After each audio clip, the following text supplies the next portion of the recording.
Friends, welcome to my classes. अपन discuss कर रहे थे क्लास 12 का चैप्टर सेकंड के बारे में, जिसकी एक्सरसाइज सेकंड सी अपन कंप्लीट कर ली थी।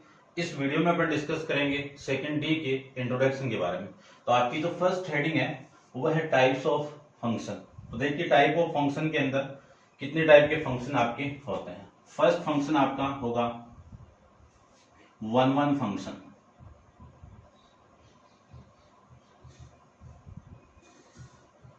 वन वन फंक्शन, इसी को दूसरे वर्ड में आप कह सकते हो इंजेक्टिव फंक्शन।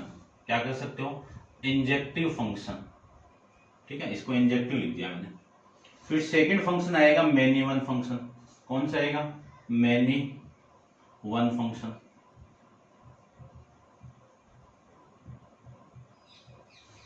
उसके बाद में 3 नंबर पे आपका फंक्शन आएगा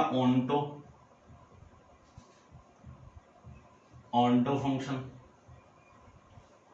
इसको दूसरे वर्ड में कह सकता हूं मैं सर्जेक्टिव फंक्शन। उसके बाद में 4 नंबर पे आएगा आपका one one and onto function. इसको दूसरे वर्ड में कहते हैं बाइजेक्टिव फंक्शन। ठीक है, फर्स्ट आपका वन वन फंक्शन, सेकंड आपका मैनी वन फंक्शन, थर्ड आपका ऑन्टो फंक्शन और फोर्थ आपका one one and onto function. ठीक है, इसको मैं हिंदी में भी बता देता हूं क्योंकि इस वीडियो का मैं यूज और जगह भी करूंगा। ठीक है ना, तो आप आईएससी बोर्ड के अंदर देख लेना आप। मैं हिंदी में फिर भी बोलूंगा इसको कि वन वन फंक्शन को अपन हिंदी में क्या कहेंगे? एक एक की फलन कहेंगे। मैनी वन फंक्शन को हिंदी में क्या कहेंगे अपन? ये तो एक एक ही हो गया और ये हो जाएगा बहु एक एक की। ठीक है, मैनी यानी बहु एक एक की। ऑन्टो फंक्शन को हिंदी में कहते हैं अपन आच्छादक फलन। वन वन एंड ऑन्टो को एक एक की और एक एक की और आच्छादक फलन ये कहेंगे। ठीक है ना, बस ओनली हिंदी में नाम बताने थे इसके। उसके बाद में मैं फर्स्ट की बात करता हूं। तो फर्स्ट के अंदर आपका कौन सा है? वन वन फंक्शन को ले लेता हूं मैं। वन वन का दूसरा नाम इंजेक्टिव फंक्शन।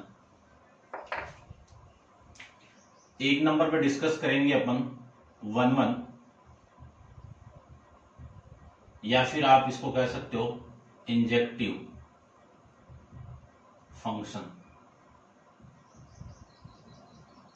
इंजेक्टिव फंक्शन, सबसे पहले तो अपन इसका वेन डायग्राम की मैं बात करूं तो मान लीजिए लेट करके एक फंक्शन आपका डिफाइन हो रहा है। कैसे? a टू b में एक फंक्शन डिफाइन हो रहा है a टू b के अंदर। तो इसका मैं डायग्राम बनाऊं, वेन डायग्राम बनाऊं, तो वेन डायग्राम से समझ जाओगे आप कि ये आपका एक फंक्शन है। ठीक है, और ये किससे डिफाइन हो रहा है? a टू b में डिफाइन हो रहा है। ठीक है, ये आपका फंक्शन f। आई बात समझ? इसमें कुछ वैल्यू है a b c d, ये वैल्यू है, और इसमें कुछ वैल्यू है 1 2 3 4 और 5। यदि मैं a का पेयर 1 के साथ बना दूं, b का पेयर 2 के साथ बना दूं, c का पेयर 3 के साथ बना दूं और इसका पेयर मैं 5 के साथ बना दूं, तो ये फंक्शन तो है। और ये कौन सा फंक्शन है आपका? One one function. तो ध्यान से देखना, इस एक के अंदर जितने भी एलिमेंट है उन सब की इमेज एक ही बन रही है ना, एक ही।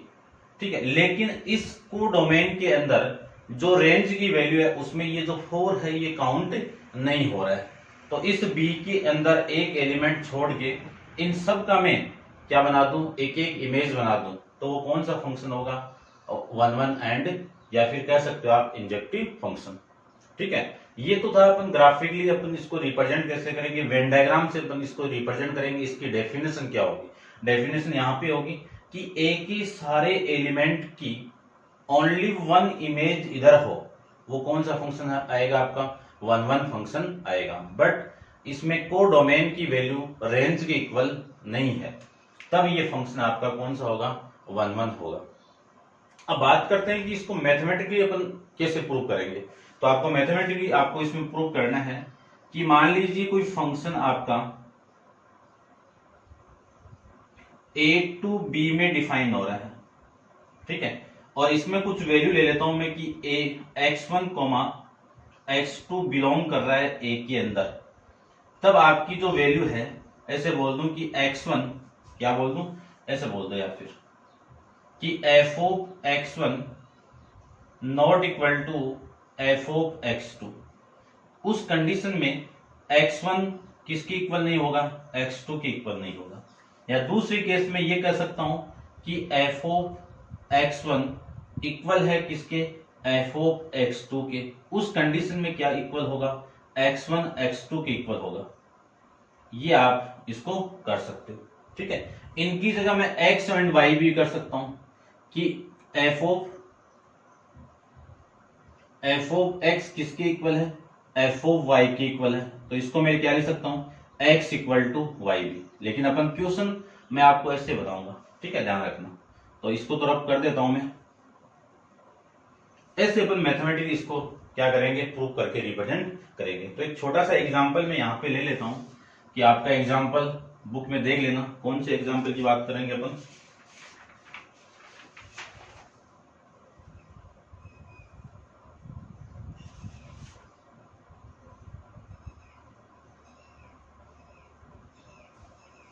देखिए एग्जाम्पल नंबर आपका 33 का थर्ड पार्ट को देखो।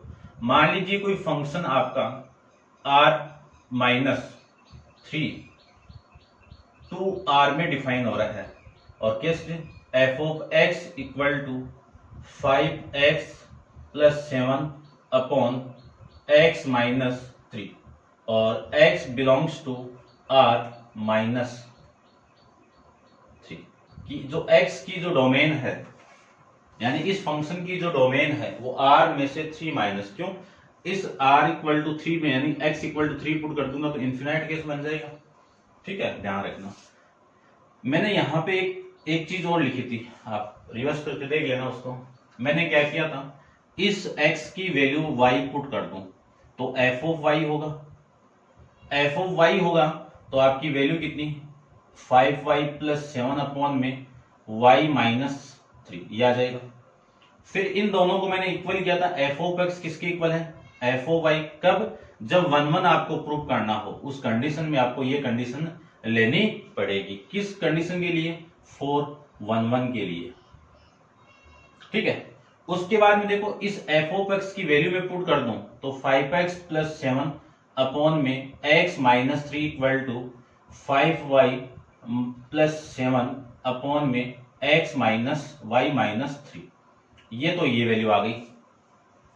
अब यहां तक इस पूरे बोर्ड में जितना लिखा हुआ है ये आप इसको नोट डाउन कीजिए, ठीक है। मैं ये वाला पार्ट इसका रब कर देता हूं। अब देखना ध्यान से, ये तो इधर मल्टीप्लाई, ये इधर मल्टीप्लाई, तो 5x प्लस 7 का मल्टीप्लाई यदि मैं y माइनस 3 के साथ में कर दूं, और 5y प्लस 7 का मल्टीप्लाई यदि मैं x माइनस 3 के साथ करवा दूं, तो आपकी जो वैल्यू आएगी वो इस 5x का इसके साथ मल्टीप्लाई करेंगे तो 5xy माइनस 15x 7 का करो 7y माइनस 21 इक्वल टू इस 5 का इसके साथ में 5xy प्लस में इसके साथ में करवाएंगे तो माइनस का 15y और फिर 7 का प्लस का 7x माइनस का 21, ये वैल्यू आ जाएगी। माइनस 21 से minus 21 cancel out, minus 5xy से प्लस 5x से plus 5x cancel out, remaining value देखो कितनी मिली, माइनस 15x, ये जो 7x है ये इधर आएगा तो माइनस का 7x होगा, और ये माइनस का 15y और ये 7y इधर आएगा तो माइनस का 7y यहां से आ जाएगा। माइनस 15 माइनस 7 कितना, माइनस का 22x equal to minus 22y, minus से माइनस कैंसिल आउट और 22 से 22 कैंसिल आउट, x की वैल्यू किसकी इक्वल आ गई, xy की इक्वल आ गई। यही तो थी कंडीशन कि जब मैंने ये बताई थी आपको, जब f ऑफ x को मैं f ऑफ y की इक्वल पुट कर दूं तो x इक्वल टू क्या आना चाहिए, y आना चाहिए। तब आपका फंक्शन क्या होगा, 1 1 होगा। तो आप लिख देना कि गिवन फंक्शन इज 1 1, ये लीजिए। ठीक है, इतना आपको इस क्वेश्चन के अंदर करना था। तो ये फर्स्ट आपका 1 1 एंड इंजेक्टिव फंक्शन। तो अपन एक फंक्शन के बारे में डिस्कस करेंगे, उस पर बेस्ड एक एग्जांपल अपन डिस्कस करेंगे। अब आप वीडियो को पॉज करके इसको नोट डाउन कीजिए और डिस्कस करते हैं इसका नेक्स्ट क्वेश्चन, यानी नेक्स्ट पार्ट आपका सेकंड टाइप पे। ठीक है, तो देखो इसको रब कर देता हूं मैं। सेकंड टाइप आपका कौन सा है, मैनी वन फंक्शन। तो मैनी वन को देखो कैसे समझते हैं अपन, मैनी वन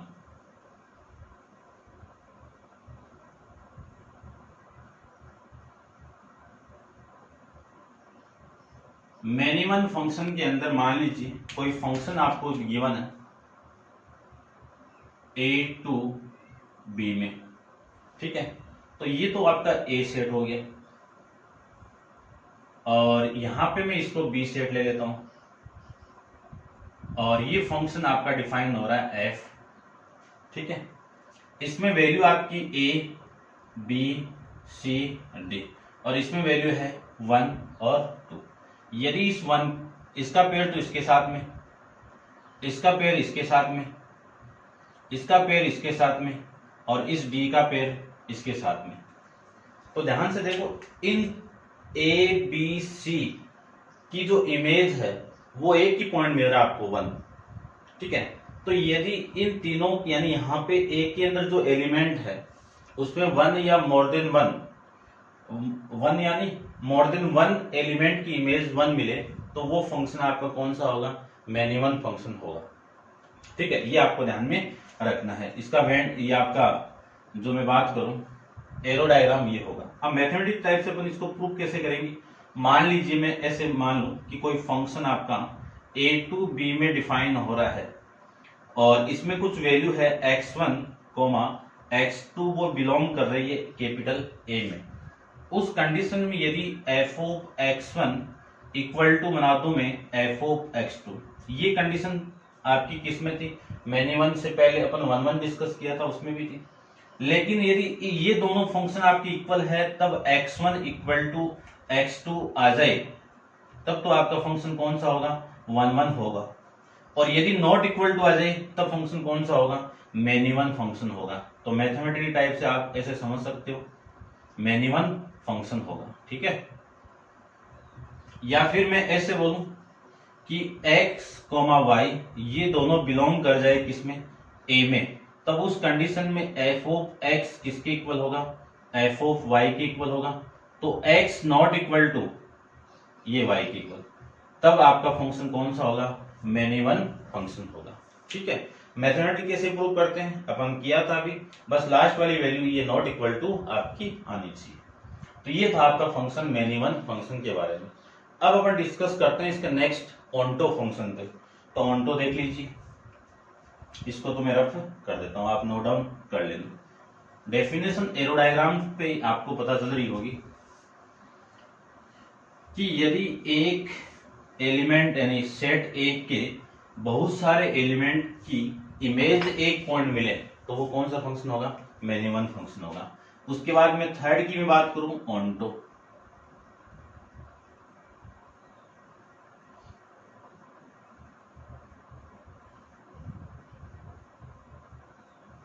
ऑन्टो ठीक है, अब देखो थोड़ा सा मैं वापस मैनी वन में आऊं।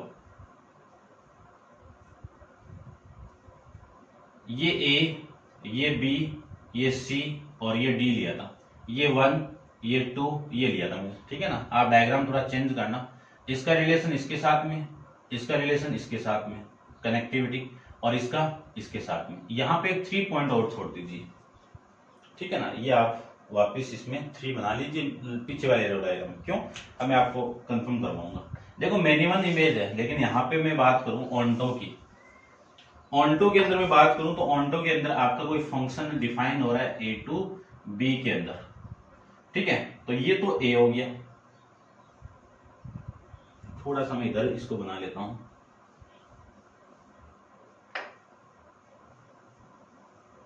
और ये हो गया आपका बी। ए टू बी में डिफाइन हो रहा है ये फंक्शन एफ, ठीक है। यहाँ पे ए, बी और सी और डी, यहाँ पे 1 2 3 और 4, ठीक है, 3 तक ले लेता हूं। यदि इसका पेयर इसके साथ में, इसका पेयर इसके साथ में, और इसका पेयर इसके साथ में, और इसका पेयर इसके साथ में, तो इन सब की इमेज इसकी में बन गई, लेकिन इन दोनों एलिमेंट की इमेज एक ही है, तो ये मैनिवन फंक्शन हुआ।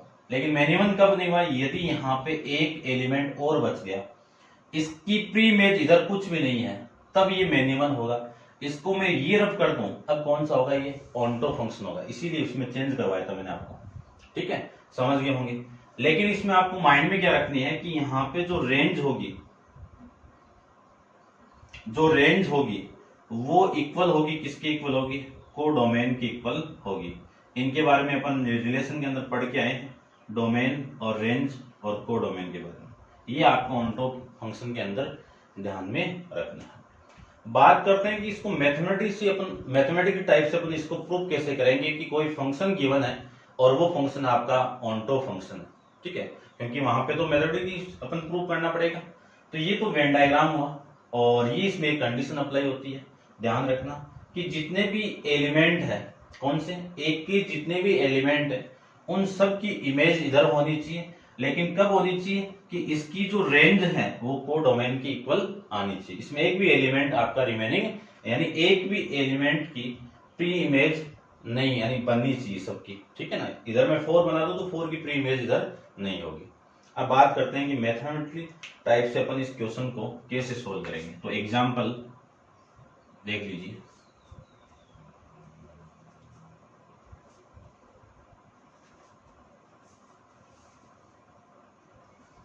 एग्जाम्पल की मैं बात करूं ऑन्टो में, तो ऑन्टो का एग्जाम्पल मैं ले लेता हूं। देखिए एग्जाम्पल नंबर आपका 36 का जो फर्स्ट पार्ट है उसको सोल्व करते हैं कि एक फंक्शन डिफाइन हो रहा है। Example 36 R to R, real number to real number, defined by f of x equal to X cube plus 5 for all x belongs to R। ये लीजिए, इसको आपको प्रूव करना है कि ये फंक्शन आपका ऑन्टो है क्या। ऑन्टो में कंडीशन क्या अप्लाई करनी है कि सबसे पहले लेट करके f of x equal to क्या मान लो? y मान लो। तो ये तो हो गई इक्वेशन नंबर फर्स्ट, और ये हो गई इक्वेशन नंबर सेकंड। तो y इक्वल टू कितना हो गया? एक्स क्यूब प्लस 5 हो गया। यहां से x की वैल्यू पुट करके यहां पे पुट कर दो, वापिस y आ जाए, तब तो आपका फंक्शन क्या होगा? ऑन्टो होगा। यदि नहीं आए तब ऑन्टो नहीं होगा। तो देखिए x की वैल्यू फाइंड आउट करूं तो X cube equal to Y minus 5, X की वैल्यू कितनी? y माइनस 5 की पावर 1/3, ये x की वैल्यू हो गई। ये x की वैल्यू इक्वेशन नंबर थर्ड। अब मैं इसको पुट करवा दूं कि put equation 3 in equation first में पुट कर दूं तो f ऑफ y माइनस 5 इस पूरे की पावर कितनी है? 1/3 है। पूरे की पावर कितनी है? 1/3, और ये आपकी x की वैल्यू यहां से आ जाएगी। अब पूरे इक्वेशन नंबर फर्स्ट के अंदर x की वैल्यू ये पुट करनी है आपको। यदि मैं यहां पे ये वैल्यू पुट कर दूं तो वैल्यू देखो कितनी आएगी? y माइनस 5 इस पूरे की पावर 1/3, ये तो x की वैल्यू हो गई, और इस x पे क्यूब है आपका, और प्लस में कौन है? 5।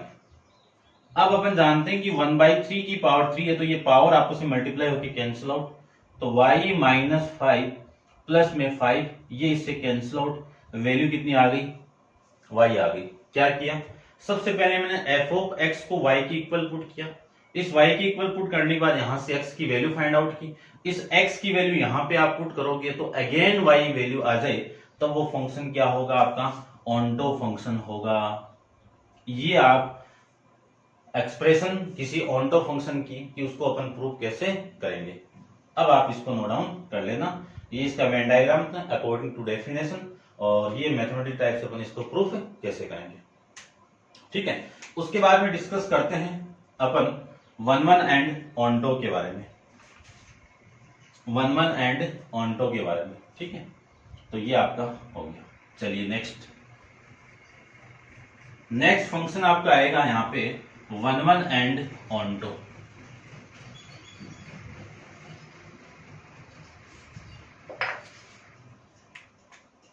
नेक्स्ट 4 नंबर पे डिस्कस करेंगे 1-1 एंड ऑन्टो फंक्शन, जिसको दूसरे वर्ड में कह सकता हूं मैं बाइजेक्टिव। क्या कह सकता हूं? बाइजेक्टिव। ये लीजिए, मान लीजिए कोई फंक्शन आपका डिफाइन हो रहा है a टू b के अंदर।